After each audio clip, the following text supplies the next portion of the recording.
Three beggar triplets are trying to sell a painting on the street. A billionaire approaches, and one of them says, "It's our mother's face. She's dying." He looks at the painting and freezes. It was his ex-wife. The triplets had been sitting on the cold sidewalk for almost 3 hours. June, Tessa, and Nora were only 6 years old, but they already knew the weight of worry. Every morning, since their mother had become too weak to get out of bed, they came to this busy corner in the heart of downtown. "Do you think someone's going to buy it?"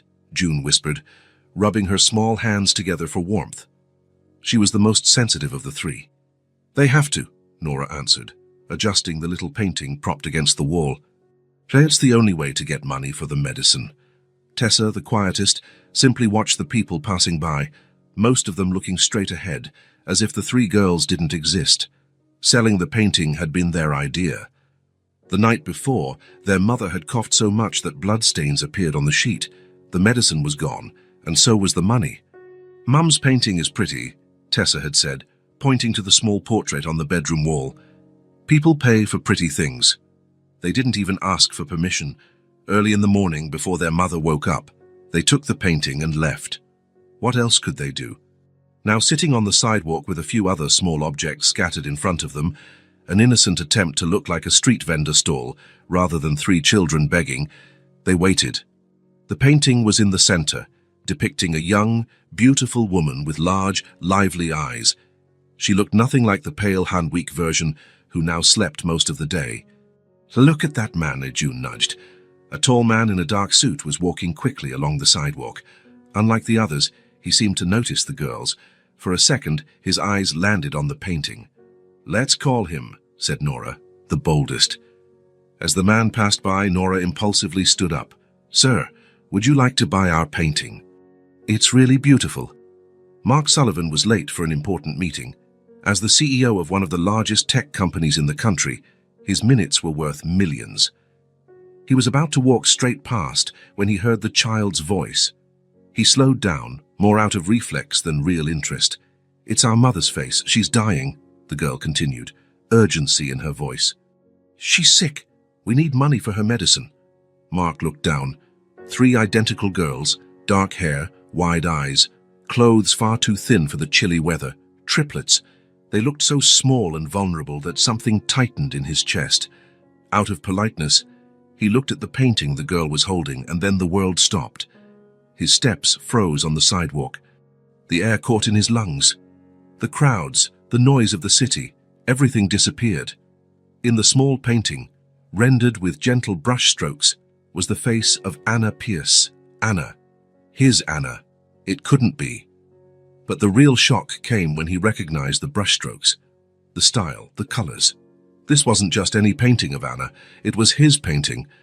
He himself had painted it years ago, back when painting was more than a forgotten hobby, when they were still together, when the future looked so different from what it became. "Where did you get this?" he asked, his voice sounding strange even to his own ears. The girls looked at each other, confused by his reaction. "It's our mom's," answered the one who had spoken before. "It hangs in her room, but we took it to sell. She needs medicine." Mark took the painting with trembling hands. There was no doubt. It was his. The same soft smile of Anna, the same intense eyes that had looked at him so many times. The woman who'd left his life nearly 10 years ago. "Your mother," he began, trying to process the situation. "What's her name?" "Anna," said one of the other girls. "Anna Pierce." The last name hit Mark like a punch. It was really her. And these girls, now that he looked closely, it was impossible not to see it. The same eyes as Anna, the same shape of face, 6 years old. The timeline matched perfectly. An impossible idea began to take form in his mind. "How much do you want for the painting?" he asked, already reaching for his wallet. "50, said the most confident girl, lifting her chin. "It's really pretty." Mark pulled out all the cash he had, several $100 bills. "Here," he said, holding out the money. "I want to buy the painting." All three girls' eyes went wide at the same time.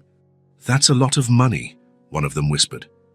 "It's okay," Mark replied, still looking at the woman's face in the painting.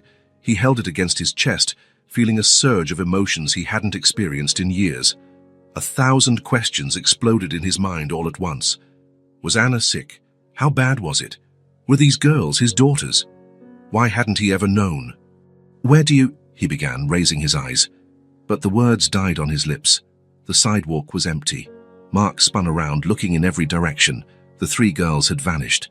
How was that possible? It had only been a few seconds since he'd given them the money. Children that small couldn't have just blended into the crowd so quickly.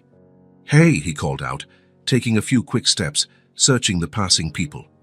"Girls, wait!" Nothing. It was as if they had evaporated into thin air. Mark looked down at the painting in his hands, still in disbelief. Anna's face smiled back at him through the brushstrokes he himself had painted so long ago. A painting he thought he'd never see again. Right there, in the middle of the busy sidewalk, billionaire Mark Sullivan felt something he hadn't felt in a long time: helplessness. The girls had vanished, taking with them the secret of where Anna was, how she was, and what had happened over the last 10 years. But as he stared at the painting, a certainty grew inside him. That encounter couldn't have been a coincidence. Fate had placed those 3 girls, possibly his daughters, in his path, and he wouldn't rest until he found them again. Until he found Anna. Mark entered his penthouse apartment and tossed his suit jacket over the sofa. The city sparkled below through the floor-to-ceiling windows, a $50 million view that, at that moment, meant absolutely nothing to him. He hadn't gone to his meeting. He didn't even call to cancel. For the first time in years, Mark Sullivan simply ignored his obligations. The dozens of missed calls on his phone proved it, but he couldn't bring himself to care. He sat down in a dark leather armchair, the painting balanced on his legs. For almost an hour, he stayed there, unmoving, just staring at the image he himself had created so long ago. Anna Pierce. It was as if a floodgate had burst inside him. Memories he had buried deep in his mind 7 years ago began to surface one after another.